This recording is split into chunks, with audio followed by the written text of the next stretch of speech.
Factors affecting photosynthesis. कौन कौन से ऐसे फैक्टर्स हैं जो फोटोसिंथेसिस को प्रभावित करते हैं, जो फोटोसिंथेसिस की एक्चुअल में रेट को प्रभावित करते हैं। एक निश्चित समय में जितनी फोटोसिंथेसिस होती है उसे हम कहते हैं रेट।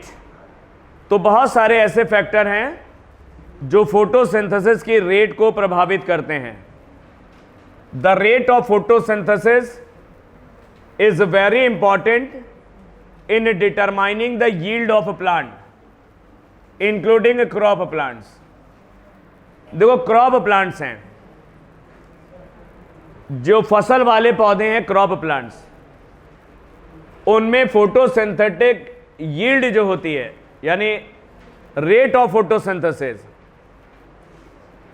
जो क्रॉप प्लांट है गेहूं चावल की खेती होती है ना, उसमें रेट ऑफ फोटोसिंथेसिस बहुत इंपॉर्टेंट है। क्योंकि अगर इन पौधों में फोटोसिंथेसिस की रेट ज़्यादा होगी तो इनमें पैदावार ज़्यादा होगी, अगर इनमें फोटोसिंथेसिस की रेट कम होगी तो इनमें पैदावार कम होगी। तो the rate of photosynthesis is very important in determining the yield of plants including crop plants. जितने भी पौधे हैं उनमें आप क्रॉप प्लांट्स को भी शामिल कर लें, जैसे गेहूं चावल, उनकी पैदावार यानी यील्ड निर्भर करती है फोटोसिंथेसिस की रेट पर। एक निश्चित समय में मान लो ऐसा है, एक पौधा ऐसा है जो जिसकी फोटोसिंथेसिस की जो रेट है वो तेज है, यानी 2 घंटे में वो ज्यादा फोटोसिंथेसिस करता है। तो फोटोसिंथेसिस की रेट जब ज्यादा होगी तो पैदावार क्या होगी, यील्ड वो बढ़ जाती है। तो फोटोसिंथेसिस की रेट बहुत इंपॉर्टेंट है।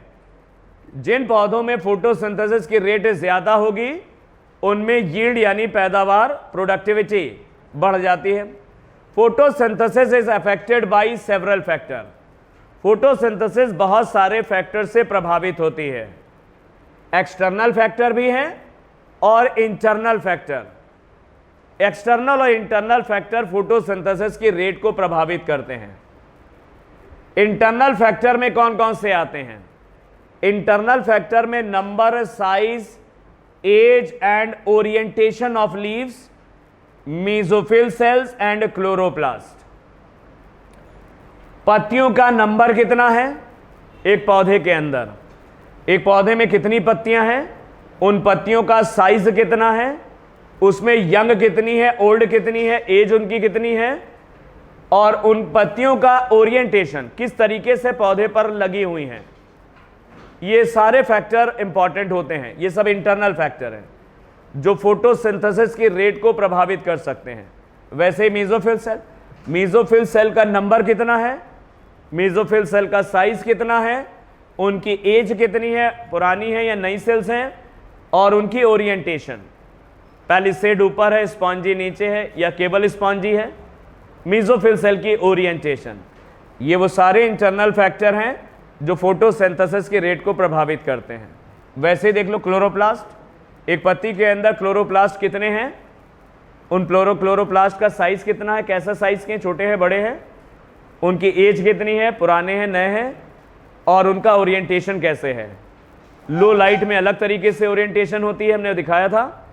लो लाइट जब होती है तो क्लोरोप्लास्ट मेसोफिल सेल की दीवार के, क्लोरोप्लास्ट की जो फ्लैट सरफेस है वो मेसोफिल की दीवार के पैरेलल हो जाती है, और जब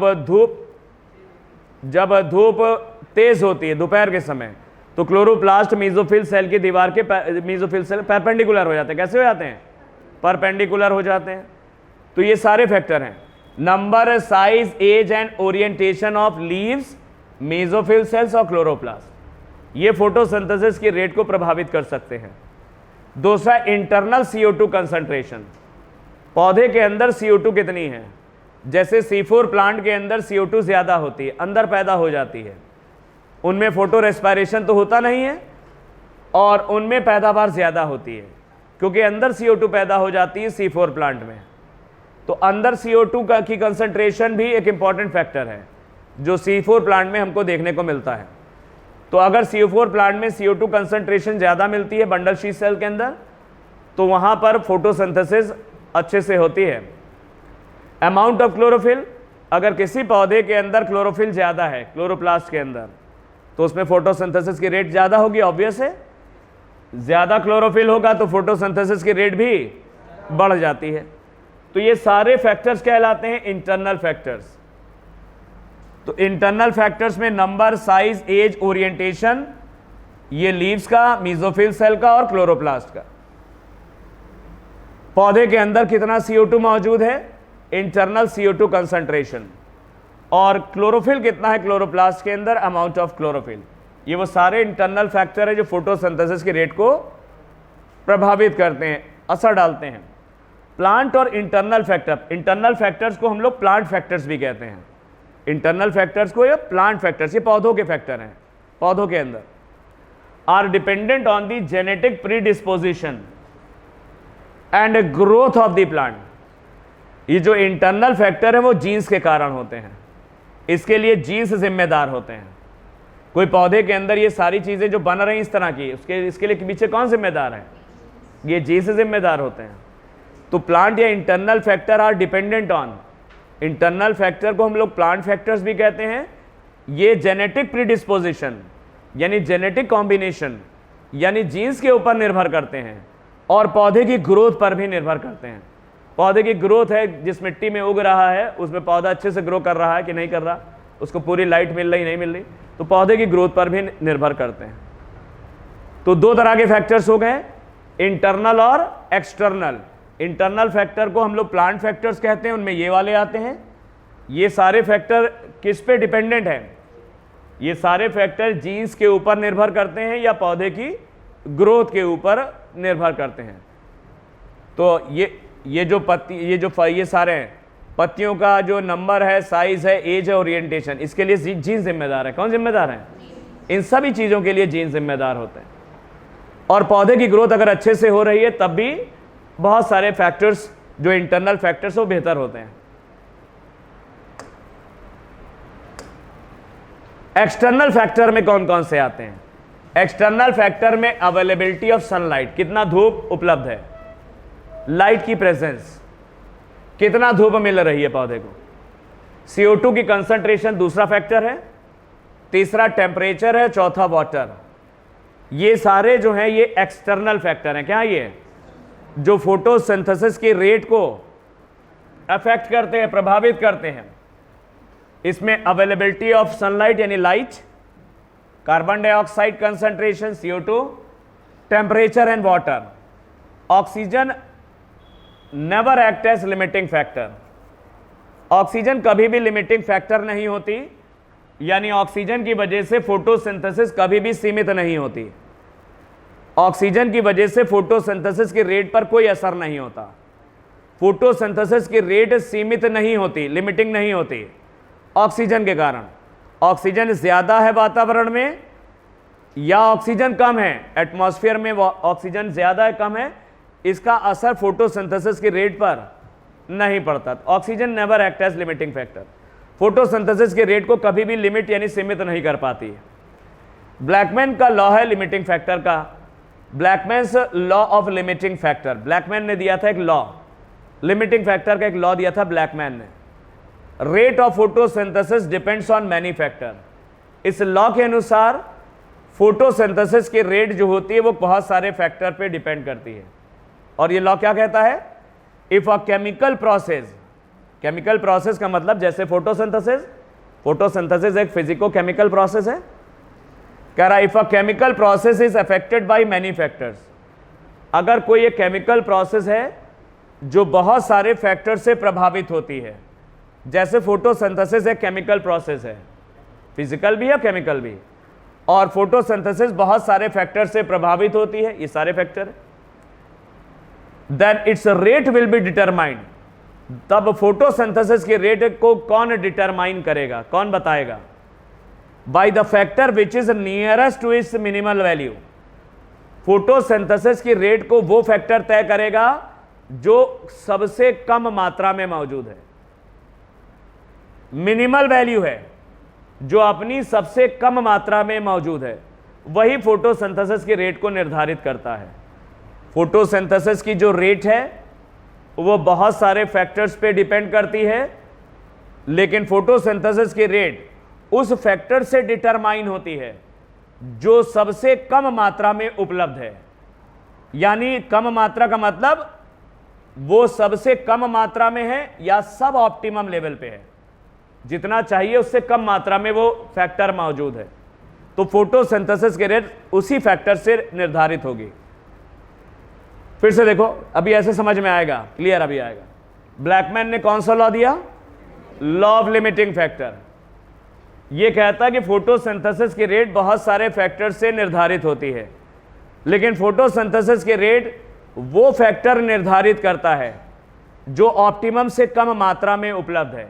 यानी वो फैक्टर जो सबसे कम मात्रा में है, मिनिमम है, वही फोटोसिंथेसिस की रेट को निर्धारित करता है। उसी से फोटोसिंथेसिस की रेट लिमिट होती है, तय होती है या सीमित होती है।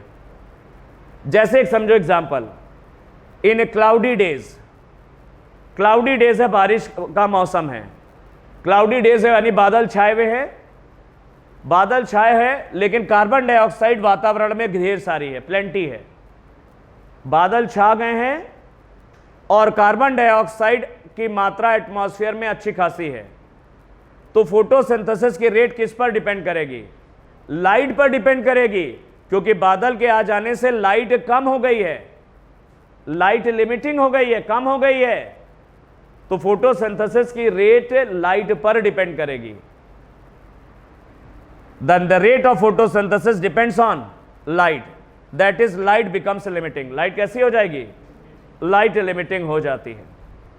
तो फोटोसिंथेसिस की रेट को वो फैक्टर डिटरमाइन करता है, निर्धारित करता है, जो सब ऑप्टिमम है, यानी ऑप्टिमम से कम है, यानी बहुत कम मात्रा में उपलब्ध है, वही फोटोसिंथेसिस की रेट को निर्धारित करता है।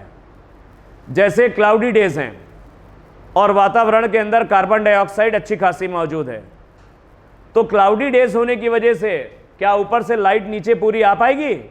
बादल होने से लाइट नीचे नहीं आ पाएगी, तो लाइट तो कम हो गई। ये फैक्टर ऑप्टिमम से कम हो गया, लाइट सब ऑप्टिमम हो गया। तो फोटोसिंथेसिस की रेट लाइट निर्धारित करेगा, क्योंकि ये फैक्टर कम हो गया है। तो फोटोसिंथेसिस की रेट बहुत सारे फैक्टर्स पे डिपेंड करती है, लेकिन उस फैक्टर से निर्धारित होती है जो सब ऑप्टिमम, यानी जो बहुत कम हो जाता है। जैसे क्लाउडी डेज में लाइट कम हो जाती है, तो फोटोसिंथेसिस की रेट लाइट से निर्धारित होगी। एक और एग्जांपल है, despite the presence of green leaves, पौधे में हरी पत्तियां मौजूद हैं, इसके बावजूद optimum light and CO2, optimum light भी उपलब्ध है और अच्छी खासी मात्रा में CO2 भी उपलब्ध है। पौधे में हरी पत्तियां भी हैं, ढेर सारा क्लोरोफिल है, बढ़िया से लाइट पौधे को मिल रही है और कार्बन डाइऑक्साइड भी अच्छी खासी उपलब्ध है। The plant may not perform photosynthesis, पौधा फोटोसिंथेसिस परफॉर्म नहीं करेगा।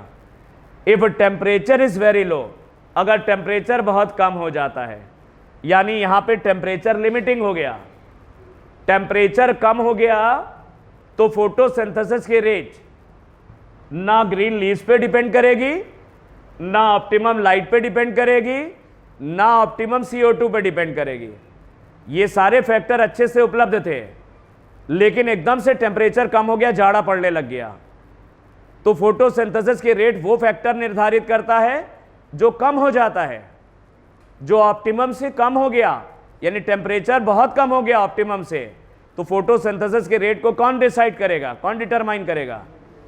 वो डिसाइड करेगा टेम्परेचर। तो कौन सा फैक्टर फोटोसिंथेसिस की रेट को डिसाइड करता है या डिटरमाइन करने में मदद करता है? वो फैक्टर जो कम हो जाता है, वो फैक्टर जो कम हो जाता है।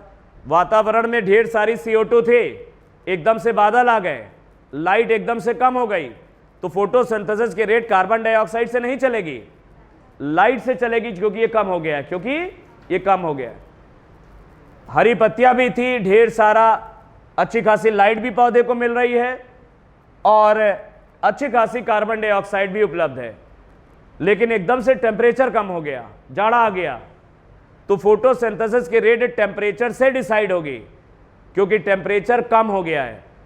फोटोसिंथेसिस की रेट को वही फैक्टर डिसाइड करता है जो ऑप्टिमम से कम हो जाता है। इसी को कहते हैं ब्लैकमैन्स लॉ ऑफ लिमिटिंग फैक्टर। वो फैक्टर जो लिमिट हो जाता है, सीमित हो जाता है, वही फोटोसिंथेसिस के रेट को डिसाइड करता है।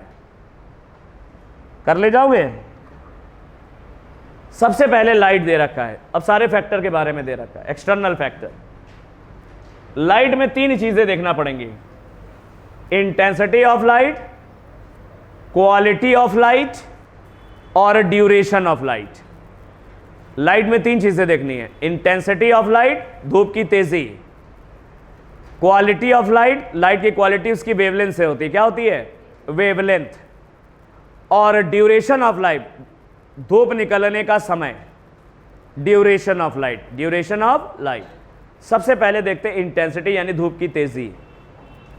Intensity of light, when light intensity increases, जब धूप की तेजी बढ़ती है, यानी सुबह से आप दोपहर में आ रहे हैं, सुबह से दोपहर होने पर धूप तेज होने लगेगी, rate of photosynthesis increases, photosynthesis की रेट बढ़ेगी। लेकिन बहुत तेज धूप हो गई है, बहुत तेज धूप होने पर कुछ फैक्टर हो सकता है कि कम हो जाए, बहुत तेज धूप होने पर कुछ फैक्टर कम हो सकते हैं। तो बहुत तेज धूप होने पर फोटोसिंथेसिस की रेट जो होती है वो लाइट से निर्धारित नहीं होगी। ऐसे समझो जरा पढ़ के, इन high light intensity photosynthesis does not show further increase, photosynthesis की जो रेट है वो आगे नहीं बढ़ती, because other factors become limiting. Light ज्यादा हो जाने से दूसरे फैक्टर कम होने लग जाते हैं, तो फोटोसिंथेसिस की रेट अब लाइट की इंटेंसिटी से नहीं चलेगी, वो जो फैक्टर कम हो गया है वही निर्धारित करेगा, वही डिसाइड करेगा फोटोसिंथेसिस की रेट को। तो फोटोसिंथेसिस की रेट वो फैक्टर डिसाइड करता है जो कम हो जाता है। हुआ क्या देखो, जब लाइट की इंटेंसिटी बढ़ी यानी धूप तेज हुई धीरे धीरे, तो फोटोसिंथेसिस की रेट बढ़ेगी धीरे धीरे। लेकिन जब ज़्यादा तेज हो जाती है धूप, लाइट की इंटेंसिटी बहुत ज़्यादा हो गई है, तो फोटोसिंथेसिस की रेट आगे नहीं बढ़ेगी, रुक जाएगी फोटोसिंथेसिस की रेट, क्योंकि दूसरे फैक्टर कम होने लग जाएंगे। और फोटोसिंथेसिस की रेट को वो फैक्टर डिसाइड करता है जो कम हो गया है। लाइट इंटेंसिटी तो बढ़ गई, इससे डिसाइड नहीं होगी रेट, वो फैक्टर जो कम हो गया है वो डिसाइड करेगा फोटोसिंथेसिस की रेट को। इन वेरी हाई लाइट इंटेंसिटी, बहुत ज्यादा तेज धूप होने से एक नुकसान और होने लगता है, फोटो ऑक्सीडेशन और solarization of photosynthetic apparatus occurs.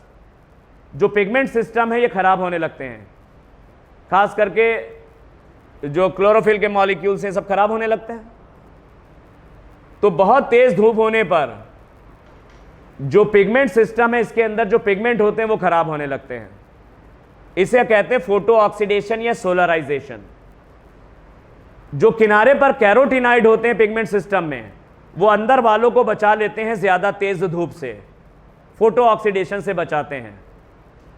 तो in very high light intensity photo oxidation और सोलराइजेशन ऑफ फोटोसिंथेटिक apparatus अकर।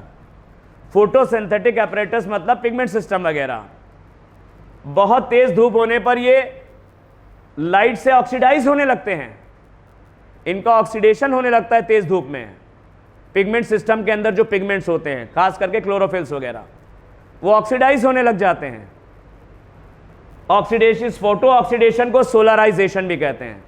तो पिगमेंट सिस्टम में हमने तुम्हें बताया था, शायद तुम्हें ध्यान हो, किनारे पर कैरोटिनॉइड्स होते हैं, वो फोटो ऑक्सीडेशन से चीफ रिएक्शन सेंटर वगैरह को बचाते हैं, ये भी ध्यान रखना। तो किनारे पर कैरोटिनॉइड होते हैं, कैरोटिनॉइड वो बचाते हैं अंदर के क्लोरोफिल्स या चीफ रिएक्शन सेंटर को फोटो ऑक्सीडेशन या सोलराइजेशन से। It may cause breakdown of chlorophyll, photo oxidation क्या हो गया, क्लोरोफिल टूटने लग जाता है, यही सोलराइजेशन है। तो बहुत तेज धूप होने पर क्या होगा, फोटो ऑक्सीडेशन होने लगता है।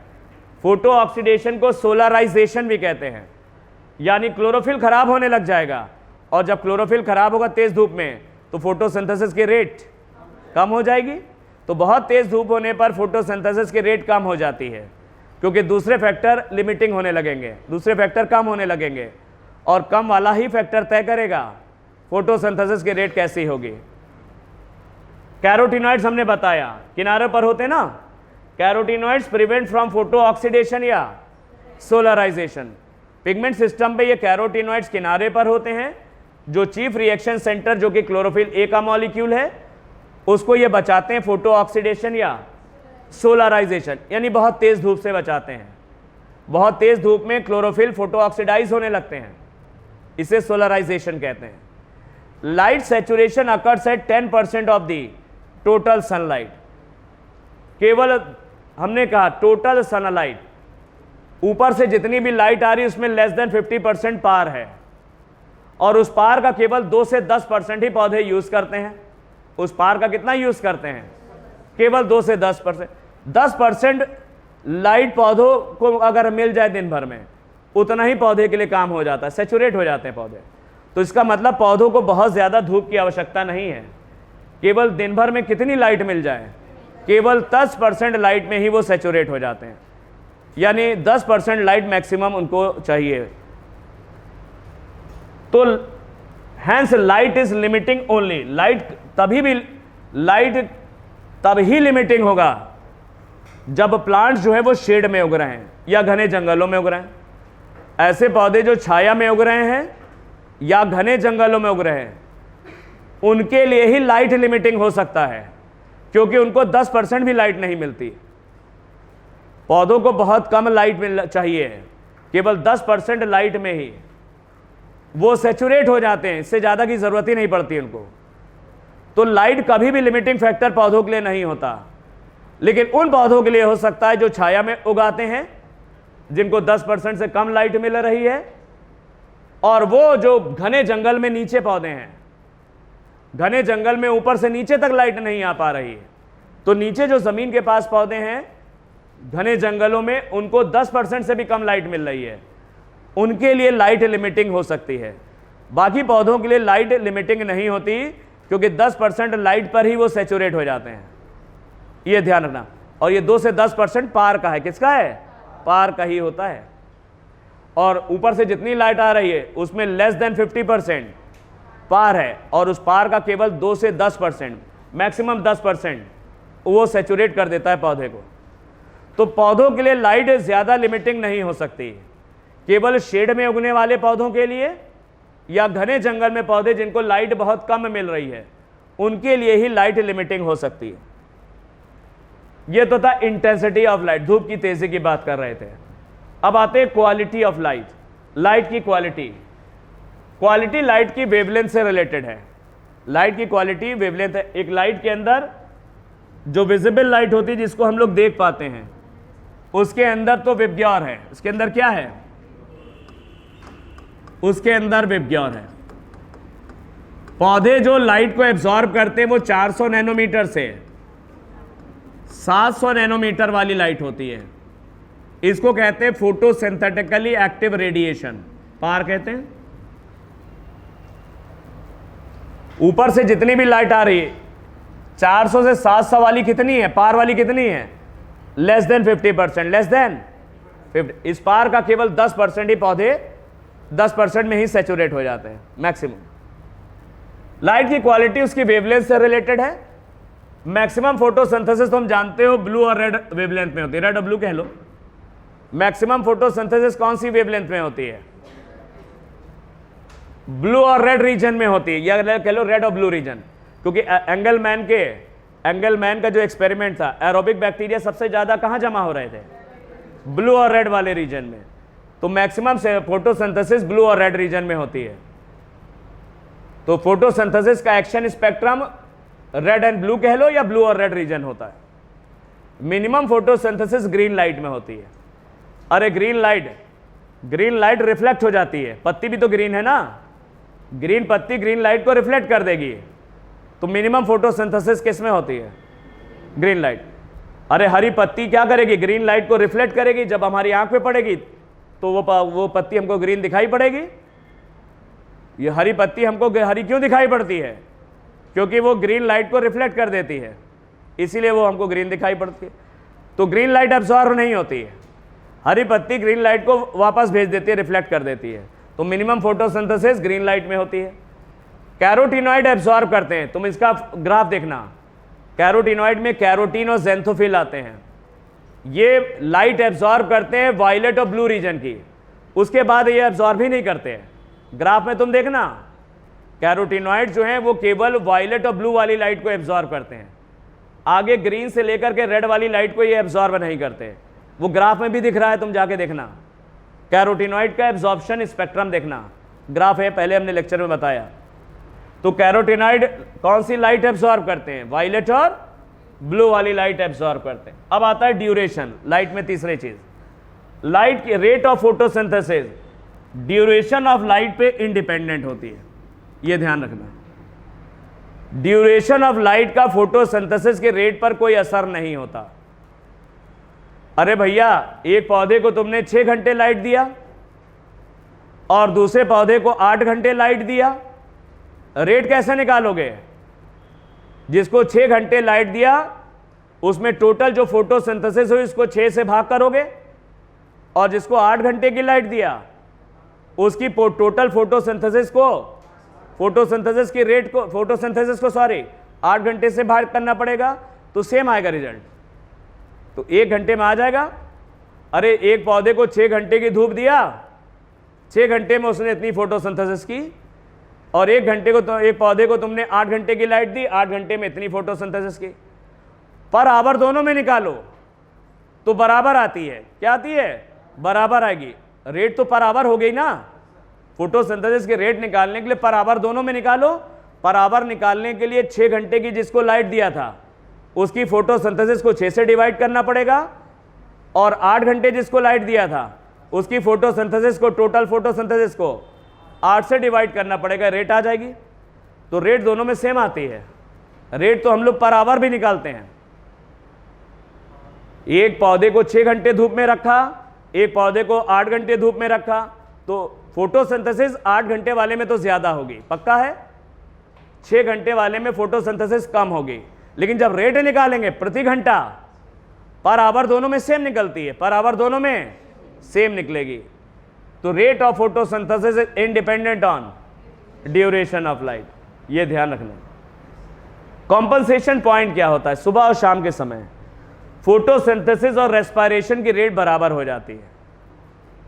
एट कॉम्पनसेशन पॉइंट तुमको सुबह और शाम में देखने को मिलेगा, अर्ली मॉर्निंग और इवनिंग में।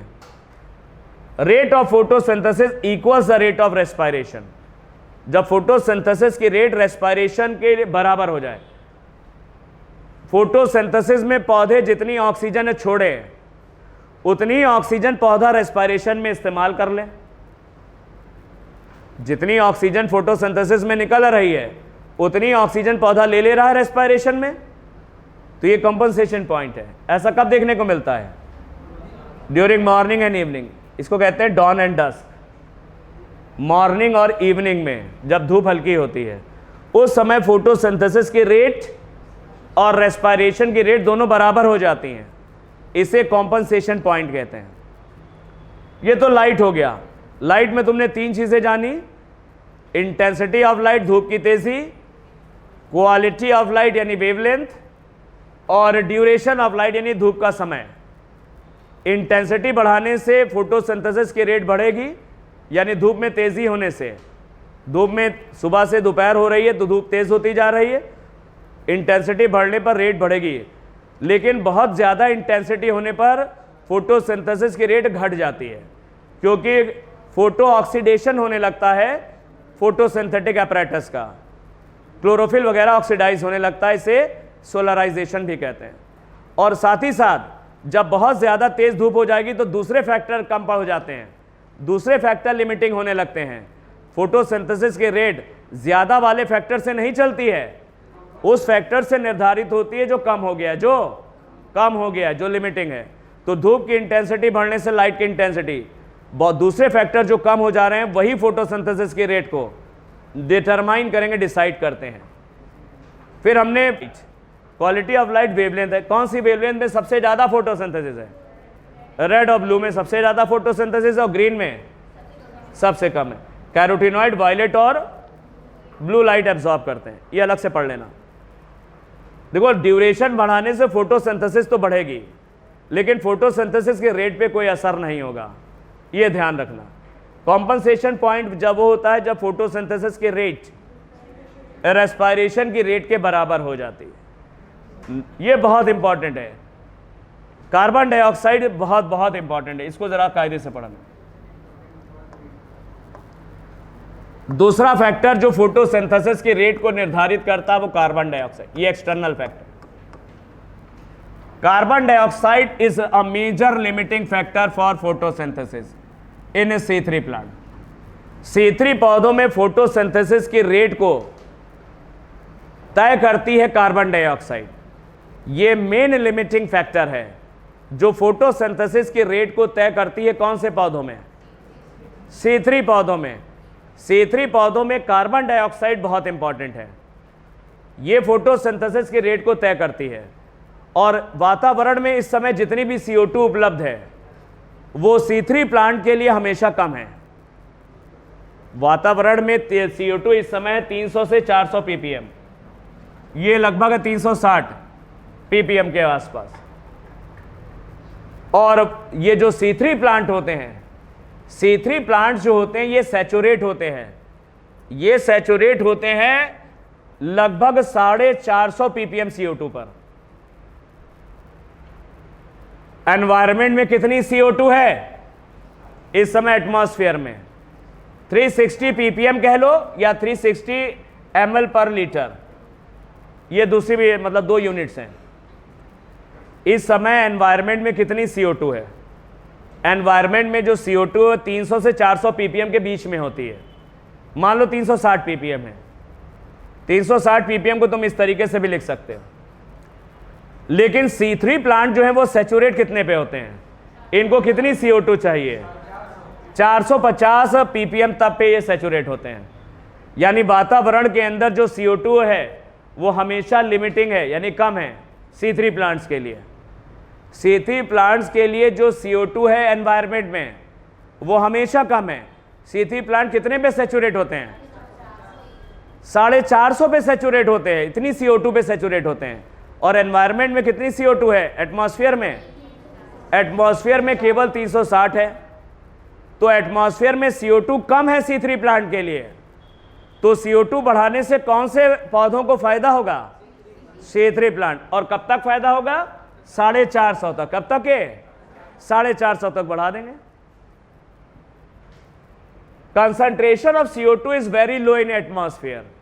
एटमॉस्फेयर के अंदर CO2 बहुत कम होती है, ये 0.03 से 0.04% कह लो, या 360 से या 300 से 400 ppm के बीच में। 300 से 400 के बीच में मतलब 360 ppm। तो एनवायरनमेंट में इस समय CO2 कितनी है? 360 ppm। परसेंटेज में देखोगे तो क्या हो जाएगा? 0.03 से 0.04, ये हो जाएगा 300 से 400 ppm। 0.03% का मतलब 300 ppm, 0.04% का मतलब 400 ppm। तो इस समय 300 से 400 के बीच में है, 300 से 400 के बीच में मतलब 360 ppm CO2 ये तुम्हारी उपलब्ध है एटमॉस्फेयर में। The C3 and C4 plants respond differently to CO2। C3 और C4 पौधे CO2 के लिए अलग अलग तरीके से प्रतिक्रिया देते हैं। C3 और C4 प्लांट अलग अलग तरीके से रिस्पॉन्ड करते हैं CO2 के लिए। C4 plant saturate when CO2 is about 360 ppm। C4 plants 360 ppm CO2 पे सैचुरेट हो जाते हैं। इतनी तो एनवायरनमेंट में एटमॉस्फेयर में है ही। तो एनवायरनमेंट यानी एटमॉस्फेयर में जितना CO2 है वो कितना है इस समय? 360 ppm। और C4 प्लांट कितने पे सैचुरेट हो रहे हैं? 360 ppm पे सैचुरेट हो रहे हैं। तो अगर एटमॉस्फेयर में CO2 बढ़ेगी तो C4 प्लांट को कोई फायदा नहीं होना, क्योंकि 360 इनको मैक्सिमम चाहिए जो इस समय एटमॉस्फेयर में अवेलेबल है। इस समय एटमॉस्फेयर में कितना CO2 है? 360। और C4 प्लांट कितने पे सैचुरेट हो रहे हैं? इतने पे संतृप्त हो जाते हैं। यानी 360 ppm से ज़्यादा CO2 उनको नहीं चाहिए। तो एनवायरनमेंट में, एटमॉस्फेयर में CO2 के बढ़ने से C3 प्लांट्स को फायदा होगा। क्यों? क्योंकि C3 प्लांट सैचुरेट होते when CO2 is about 450 ppm। C3 पौधे 450 ppm CO2 पे सैचुरेट होते हैं, और इस समय एटमॉस्फेयर में कितनी CO2 है? 360 है। तो अगर 360 से बढ़ेगी CO2, अगर एटमॉस्फेयर में 360 ppm से बढ़ेगी, तो कौन से पौधों को फायदा होगा? C4 या C3? C3 प्लांट्स को फायदा होगा, क्योंकि C3 प्लांट सैचुरेट होते हैं कितने पर? 450 ppm पे सैचुरेट होते हैं। दस current level of CO2 is always limiting for C3 plant. इस समय जो एटमॉस्फेयर में CO2 है, ये C3 प्लांट्स के लिए लिमिटिंग है, यानी कम है। और जो फैक्टर कम हो जाता वही फोटोसिंथेसिस के रेट को निर्धारित करता, वही डिटरमाइन करेगा, डिसाइड करेगा। तो इस समय CO2 कितना है एटमॉस्फेयर में? 360 ppm। C3 प्लांट कितने पे सैचुरेट होते हैं? 450 ppm पे सैचुरेट होते हैं। तो अगर एटमॉस्फेयर में जो CO2 360 ppm है, इसको बढ़ाया जाए तो C3 प्लांट्स को फायदा मिलेगा। Increase in CO2 concentration. CO2 concentration बढ़ने से ग्लोबल वार्मिंग भी तो हो रही है, अर्थ के चारों तरफ टेम्परेचर भी तो बढ़ रहा है। तो CO2 कंसंट्रेशन बढ़ने से ग्लोबल वार्मिंग हो रही है, और इससे फायदा किसको मिलेगा? CO2 बढ़ने से फायदा होगा C3 प्लांट को। किसको? C3 प्लांट को फायदा होगा, क्योंकि C3 प्लांट कितने ppm पे सैचुरेट हो रहे हैं? 450, और इस समय कितनी है? 360। तो 360 से ज्यादा CO2 होने पर C3 प्लांट्स को फायदा होगा, क्योंकि C3 प्लांट्स 450 तक, 450 पे जाके सैचुरेट होते हैं। In C3 plants increase in CO2 concentration up to 0.05। C3 plant में CO2 की कंसंट्रेशन 0.05 यानी 500 ppm तक। 450 का मतलब लगभग 500 के आसपास। C3 प्लांट में CO2 की कंसंट्रेशन लगभग 500 ppm तक बढ़ने पर can cause an increase in CO2 fixation. CO2 fixation यानी फोटोसिंथेसिस बढ़ जाएगी। CO2 फिक्सेशन की रेट यानी फोटोसिंथेसिस की रेट बढ़ेगी, लीडिंग टू हायर प्रोडक्टिविटी, जिससे पैदावार बढ़ जाएगी, जिससे पैदावार बढ़ जाएगी। तो C3 प्लांट्स जो सैचुरेट होते हैं लगभग 450 से 500 ppm के आसपास सैचुरेट होते हैं। तो इस समय कार्बन डाइऑक्साइड जो एटमॉस्फेयर में है वो 360 है। 360 से ज्यादा बढ़ने पर, यानी 450 से 500 तक पहुंचने पर C3 प्लांट्स की जो CO2 फिक्सेशन रेट है, यानी फोटोसिंथेसिस की जो रेट है, वो बढ़ जाएगी, जिससे पैदावार क्या होगी उनकी? जिससे प्रोडक्टिविटी बढ़ जाएगी। तो ये तो बढ़िया चीज़ हो गई। तो अब क्या करते हैं लोग? बढ़िया काम करने लगे हैं। ये जो ग्लास हाउसेस है, इसमें टमाटर वगैरह की खेती करते हैं, और उन ग्लास हाउसेस के अंदर CO2 बढ़ा देते हैं। क्या बढ़ा देते हैं? शीशे के घरों के अंदर टमाटर की खेती करते हैं, हाइड्रोपोनिक्स में पानी के अंदर करते नहीं है। तो इन शीशे के घरों के अंदर कार्बन डाइऑक्साइड अगर बढ़ा दो तो C3 प्लांट को फायदा मिलेगा। टमाटर का पौधा C3 पौधा है, तो टमाटर के पौधे की पैदावार बढ़ जाती है। ऐसा होता है।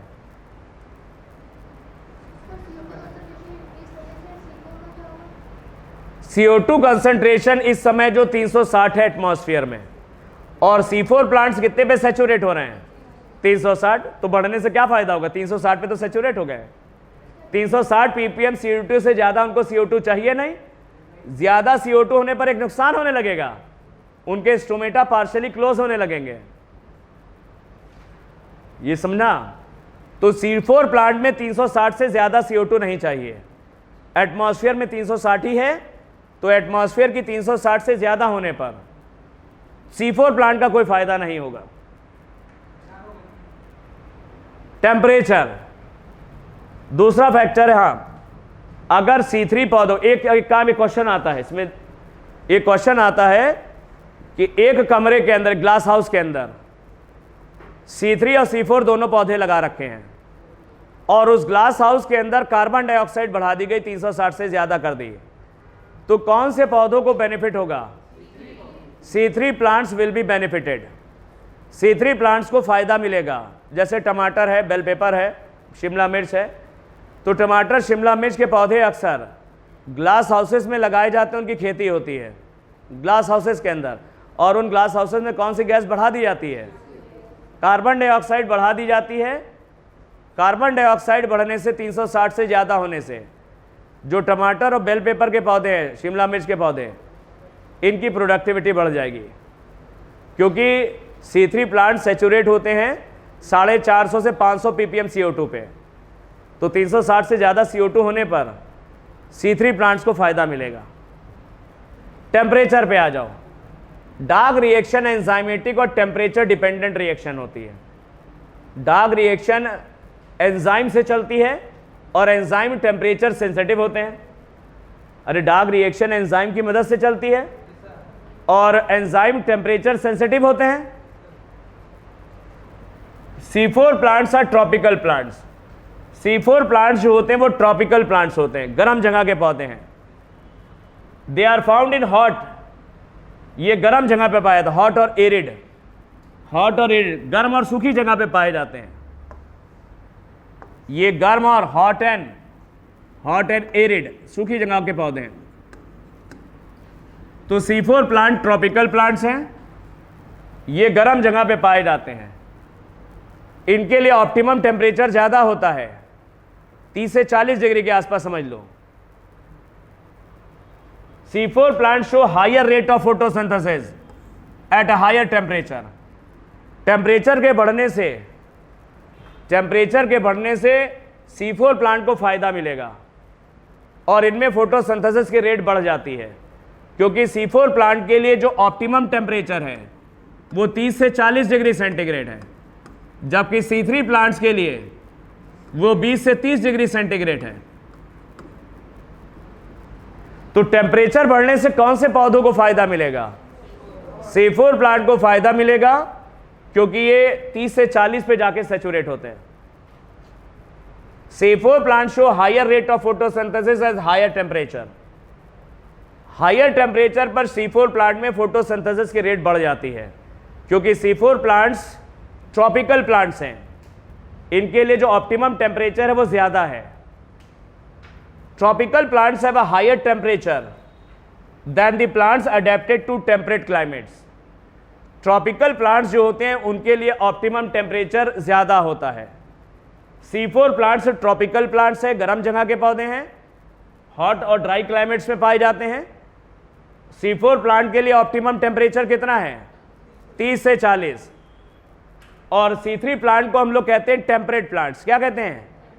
उनके लिए ऑप्टिमम टेम्परेचर 20 से 25 के आसपास समझ लो, 20 से 25 या 20 से 30 समझ लो इन जनरल। तो C4 प्लांट्स को हायर टेम्परेचर चाहिए, क्योंकि वो ट्रॉपिकल प्लांट्स हैं, गर्म जगह के पौधे हैं। जैसे शुगर केन हो गया, गन्ना, जैसे मक्का हो गया, भुट्टा, मेज, सौरगम हो गया, ये सब C4 प्लांट्स है। क्या ये गर्म जगह के पौधे हैं, ट्रॉपिकल प्लांट्स हैं। इनके लिए ज़्यादा टेम्परेचर ऑप्टिमम है, तो टेम्परेचर बढ़ने से ट्रॉपिकल प्लांट्स को फायदा होगा, यानी C4 plant. C3 plants temperate climate में पाए जाते हैं। इनके लिए जो टेम्परेचर है वो ऑप्टिमम 20 से 30 के बीच में है। तो टेम्परेचर बढ़ने से कौन से पौधों को फायदा मिल रहा है? C4। कार्बन डाइऑक्साइड बढ़ने से किसको फायदा मिल रहा है? C3 को मिल रहा था। नेक्स्ट है water. Water is one of the reactant in light reaction. अरे फोटोसिंथेसिस के रिएक्शन में वाटर आता है ना, 6CO2 plus 12H2O। Water reactant होता है फोटोसिंथेसिस में। ये फोटोसिंथेसिस की लाइट रिएक्शन में इस्तेमाल होता है। Water indirectly affect the rate of photosynthesis. Water photosynthesis के रेट को अप्रत्यक्ष रूप से प्रभावित करता है। कैसे? अगर वाटर कम होगा, वाटर तो रिएक्टेंट भी तो है फोटोसिंथेसिस में, तो फोटोसिंथेसिस की रेट कम हो जाएगी। या ऐसे समझ लो, वाटर अगर कम हुआ तो सेल के अंदर पानी कम जाएगा, सेल टर्जिड नहीं होंगी, सेल पिचक जाएंगी, फ्लैसिड हो जाएंगी और पौधा मुरझा जाएगा, पौधे के मुरझा जाने से सरफेस एरिया जो होगा लीफ वगैरह का वो कम हो जाएगा और फोटोसिंथेसिस की रेट प्रभावित हो जाएगी। तो वाटर इनडायरेक्टली फोटोसिंथेसिस के रेट को प्रभावित करता है, इफेक्ट करता है। वाटर के ना होने से, कम होने से टर्जिडिटी कम होगी, टर्जिडिटी कम होने से पौधे सूख जाएगा, पौधे की सेल पिचक जाएंगी, पौधा सूख जाएगा, पौधा मुरझा जाएगा, सूखेगा नहीं, पौधा मुरझा जाएगा। मुरझाने से सरफेस एरिया कम हो जाएगा, फोटोसिंथेसिस की रेट कम हो जाएगी। Water stress causes stomata to close. अगर पानी कम हो जाता है कभी कभी तो स्टोमेटा आंशिक रूप से बंद होने लग जाता है। अगर कहीं पर पानी कम है और ट्रांसपिरेशन के जरिए पानी निकल जा रहा है पौधे का, तो पौधा अपने को बचाने के लिए क्या करेगा? पौधा तनाव में आ जाएगा, तनाव में एब्सिसिक एसिड सिक्रीट होगा, एब्सिसिक एसिड स्टोमेटा को पार्शियली क्लोज कर देगा। तो जब पानी का तनाव होता है, पानी कम होता है मिट्टी में, तो स्टोमेटा आंशिक रूप से बंद हो जाते हैं, hence reducing the CO2 availability. तो CO2 भी अच्छे से जाएगी नहीं। CO2 पौधे के अंदर जब स्टोमेटा बंद हो गए हैं तो CO2 अच्छे से पौधों के अंदर जाएगी नहीं, तो फोटोसिंथेसिस की रेट कम हो जाएगी। तो पानी के कम हो जाने से फोटोसिंथेसिस की रेट देखो कैसे कम हो गई। पानी के कम हो जाने से मिट्टी में पानी कम है, सूखा पड़ गया, पौधा तनाव में आ जाएगा, स्ट्रेस में। स्ट्रेस में कौन सा हार्मोन निकलता है? Abscisic acid. एब्सिसिक एसिड क्या करेगा? स्टोमेटा को पार्शियली क्लोज कर देगा। स्टोमेटा के आंशिक रूप से बंद हो जाने से पौधे के अंदर CO2 कम जाएगी और CO2 के कम जाने से फोटोसिंथेसिस की रेट कम हो जाएगी। Water stress also causes wilting of leaves. ये हमने बताया, वाटर की कमी से पत्तियां मुरझा जाएंगी, दस रिड्यूसिंग द सरफेस एरिया, और पत्ती का सरफेस एरिया कम हो जाएगा जिससे कि फोटोसिंथेसिस की रेट कम हो जाएगी। पानी कम हो जाने से पत्तियां मुरझाएंगी, पत्तियों के मुरझाने से पत्ती छोटी हो जाएगी, सरफेस एरिया कम हो जाएगा, सरफेस एरिया कम हो जाने से फोटोसिंथेसिस की रेट कम हो जाएगी। ये सारा देख लेना। CO2 वाला बहुत इंपॉर्टेंट है, ध्यान रखना। तो ये सारे फैक्टर तुमने देखे जो फोटोसिंथेसिस के रेट को प्रभावित करते हैं। कुछ इंटरनल फैक्टर्स हमने बताए थे शुरुआत में और कुछ एक्सटर्नल फैक्टर। एक्सटर्नल फैक्टर में सबसे इंपॉर्टेंट कार्बन डाइऑक्साइड है। C3 प्लांट्स के लिए कार्बन डाइऑक्साइड 450 से 500 यहाँ पे सैचुरेट होते हैं। तो इस समय कार्बन डाइऑक्साइड एनवायरनमेंट में 360 ppm है। अगर ये 360 से बढ़ेगी 450 से 500 की तरफ, तो C3 प्लांट्स को फायदा मिलेगा, क्योंकि C3 प्लांट उनको ज़्यादा CO2 चाहिए, 450 पे जाके सैचुरेट होते हैं। C4 प्लांट सैचुरेट हो जाते हैं 360 पे ही। तो इस समय जितनी CO2 है उस पे सैचुरेट हो जाते हैं C4 प्लांट। तो CO2 बढ़ने से C4 प्लांट पे कोई फ़ायदा नहीं होना, नुकसान हो सकता, फ़ायदा तो नहीं होगा। ये सारी चीज़ें बेटा पढ़ लेना, ये फैक्टर्स अफेक्टिंग फोटोसिंथेसिस।